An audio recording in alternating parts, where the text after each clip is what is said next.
It's time once again for our chat with Willie Hallihan, who hosts the website sportingacause.com. That is sportingacause.com.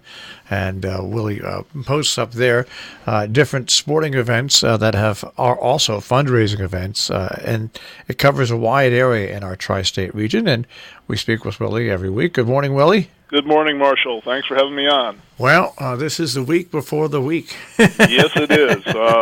Of course, Jump Fest dominates my news, certainly, but I should mention a couple other things first because they're also part of the sports-related fundraising scene. Today is the last day of the next to the last Norfolk Curling Club Bonspiel season. And I know I speak of them often, but they have 4 or 5 events a year. They're 4-day events, and this one, the one that we're in today, ending today, was characterized by a visit on Thursday, the first day of the Bonspiel, by Tyler George. And if nobody recognizes that name, he was the vice skip of the American curling team, Olympic team, that won the gold medal in the Korean Olympics. He's become the ambassador at large for curling in general and a representative of Team USA, and he goes around to all the curling clubs in the country, and he was in Norfolk for this and giving people demonstrations and so forth. That's a big deal in the curling world. That's huge. I mean, everybody loves an underdog, and the U.S. curling team was certainly that in the Korean Olympics, and they beat Sweden in the final for the gold medal. That was mammoth. The only comparison I can think of is probably akin to Joe Namath and the Jets beating the Colts in the first Super Bowl. It was that unexpected. But anyway, that was a cool thing, and today is the last day of curling, that competition. Go up there if you want. And there's one last one at the end of February that I'll talk about in coming weeks. And there's no admission for people to go to these. No, it's absolutely free. And it's a comfortable environment. It is absolutely uncomfortable. They got a fireplace. They got seating all around. Of course, it's all geared towards watching the events. You walk in, the spectator area is raised, and you look out big, huge windows down onto the ice, and the viewing is perfect. And they've got a lounge there, a little restaurant basically, so you can have lunch, a cocktail, or whatever, and watch the action. And always people around to help explain to you if you haven't seen it before what's going on. Curling people are huge promoters of their sport. So that today ends that, but there's one more at the end of the month. Today's the last day also of the Jimmy Welsh Hockey Tournament up at Berkshire School. That's aimed towards the little ones, and that's a multi-day tournament as well. That ends today. And then we get into Jump Fest. Coming up next Friday, Saturday, and Sunday, there's Jump Fest. Friday night is the ski jumping under the lights, the target jumping. That's a fun night for the jumpers. By the way, the same jumpers jump all 3 days for various reasons.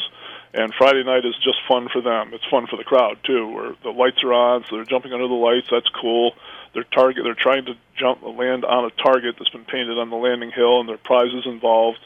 And they can just jump without worrying about judges' points or anything. That happens Saturday and Sunday.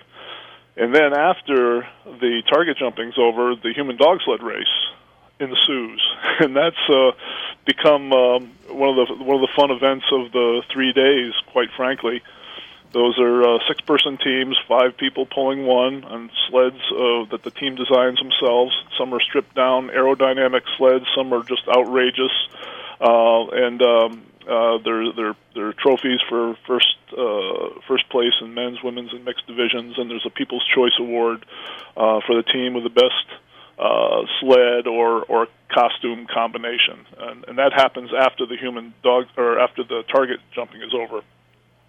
There's something I need to enter before I get to Saturday's events. There's something going on in Salisbury that we haven't given enough. That's the Salisbury Association SWASA exhibition at Academy Building, which is amazing. Yeah. And it even got more amazing last week, Willie, because they got a bunch of Roy Sherwood's Olympic stuff there. Exactly, yes. This is an exhibit put on by the Salisbury Association, specifically Sarah Morrison, who's a tireless supporter of SWASA, and she basically mounted this exhibit. And it's very, very interesting. SWASA has an interesting history. It's filled with characters and history, and even the 10th Mountain Division has an association with Salisbury and SWASA. And this exhibit has been going on, and they've expanded their hours a little bit over Jump Fest weekend. So Saturday and Sunday, it's open from 10 in the morning to 5 in the evening or the afternoon. So you could, if you're planning on coming to Jump Fest on either of those 2 days, you could either go to the exhibit before going to Jump Fest, or you'd have time to go afterwards. But it's worth seeing because our history is rich, and as you say, Roy's family has donated a lot of Roy's memorabilia, and that part I haven't seen yet. I've seen the exhibit, but I haven't seen the edition yet. But it would certainly be worthwhile. It's free, of course. It's right in downtown Salisbury. The Academy Building's right next to the post office, and I'd encourage anybody to go see. Anybody who's ever heard about SWASA's history, it behooves you to go and get all the details about it. It's amazing. Rosanna Rand interviewed Roy, and we did a television thing which lasted an hour. And listening to Roy talk about ski jumping in Salisbury and then Cortina Valley in Italy when he was in the Olympics, the history of SWASA, and he always hated to call it SWASA. I know he did. Salisbury Winter Sports Association. Yeah. Correct me. It's just amazing. And when you find out how it all started 90-some years ago, it really is amazing. I know. It could. This is a subject for another time, I'm sure, but it so easily could not have happened in Salisbury. Basically, one man came to town, and because of what he was able to do and his gift for teaching, it took hold in Salisbury. But very, very easily, it could just not have happened, and ski jumping would have no presence in Salisbury's history at all. But that's probably grist for another conversation, because it's a lengthy one. So Saturday and Sunday, I encourage anybody to go to the Academy Building to see that. Saturday at the ski jump, this is when serious jumping starts for the jumpers. It's a Salisbury Invitational, which is Salisbury's own tournament, and there are trophies up for grabs for that. It's a very prestigious part of our weekend. And the jumping actually starts at 1. You can get there earlier and watch practice. They do some practice jumping beforehand. There are always bonfires going Friday night, Saturday, and Sunday. We have 2 big bonfires, and people cluster around them if it's on the cold side. And there's plenty to eat and drink there. It's just everything's geared towards the visitor's experience. Saturday night, at the White Hart from 8 to 11:30 is the Snowball, the annual Snowball. The Snowball is returned to the White Hart for the second year, I guess, or third, where it always used to be. And the White Hart's a great friend of SWASA. They help us out wherever they can, and they're hosting the Snowball. The Steve Dunn Band is playing. The entry fee for adults is $15, as it is for all of the SWASA events.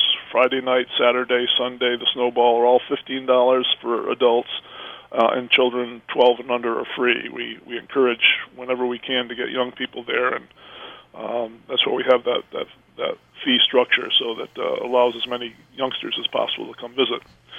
And then on Sunday is the big event. It's typically the biggest crowd of the 3 days, and ski jumping wise, it's the U.S. Eastern Ski Jumping Championships. This is a required jump for any of the jumpers in the Eastern Division who are looking to make the junior national team. The junior nationals is a big deal for ski jumpers, and it's the last stage before the Olympics. So they make that, and it's the next step up the rung if they have the Olympics in their sights. And then after that, at the end of the tournament, the junior national team is named. They do it in They've done that in Salisbury forever. It's a big deal for us. It's a huge honor, really. So the jumpers are going to be at their best Sunday. It's a make or break jump for them. The quality of jumping is superb. I've come to say as a spokesman for SWASA, you have to be careful what you say in your enthusiasm. But I say, and I mean it, that the jumpers you see in Salisbury, some of them will make the Olympics. They're that good, and we've seen it happen time and time again. Back in the when the Winter Olympics were in Sochi, Russia, 3 out of the 4 American ski jumpers representing the USA were from the Eastern Division, and we watched all of them come to Salisbury every year. We watched them grow up, basically, as they came to jump. So we have a very close association with the Olympics, and that's very cool, and you won't be disappointed. If you've never seen ski jumping before, never seen it live, then you need to come to Salisbury, and chances are good you'll always come back after that. It's something that you can't experience on TV. You have to be there to see it. All right. In our last 2 minutes, we are going to look at the forecast, and we do this for just basically to explain to the spectators what affects and what doesn't affect the Salisbury Winter Sports Association ski jumps. Sure. The weekend of the ski jumps, Friday night, Saturday, and even Sunday, right now look clear and winter-like, where temperatures will be in the 20s during the day, low 20s, and in the teens at night. But right now, looking at Wednesday night through Friday, there's a bunch of forecasts that call for everything from freezing rain to rain, and to rain, sleet, and snow. All temperatures right around 35 to 40. But the amount of snow that you've made and you're going to continue to make, this really, it would take a monsoon to do anything to prevent. Yeah, and it's important for your listeners to know, too, that if we have weather before the event, it doesn't mean that we're canceling or postponing anything, not necessarily.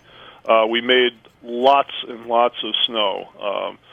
We're very good at it, at making snow when the weather permits, and we're good at keeping it when it doesn't. It can rain, it can get warm, and that doesn't affect the jumps at all. Having said that, what we try to do is we always encourage people who are looking to come to either go to jumpfest.org before they come, just to make sure that the schedules haven't changed. If we make changes, we always tell you, Marshall, and you're great at putting it up either on the radio, on your website, or Facebook. And I'd encourage people, especially if you're traveling any distance at all, to check first. If we have rain before the event, we cover the in-run and the landing hill with plastic. If it gets really warm, we insulate and then cover it. Like I say, our crew's very good at preserving our snow, and sometimes we have to remove snow from the landing hill. There can't be anything on the surface for the jumpers. Even dusting of snow, we have to blow off just so there's no friction when they land. But we're very good at it, and all systems are go. All right, Willie, I know you're going to be working a lot next weekend, but we hope to speak to you next Sunday as well. Yeah, I'll make sure we do. All right, Willie, have a great week. You too, Marshall. Thanks as always for having me on. You're welcome.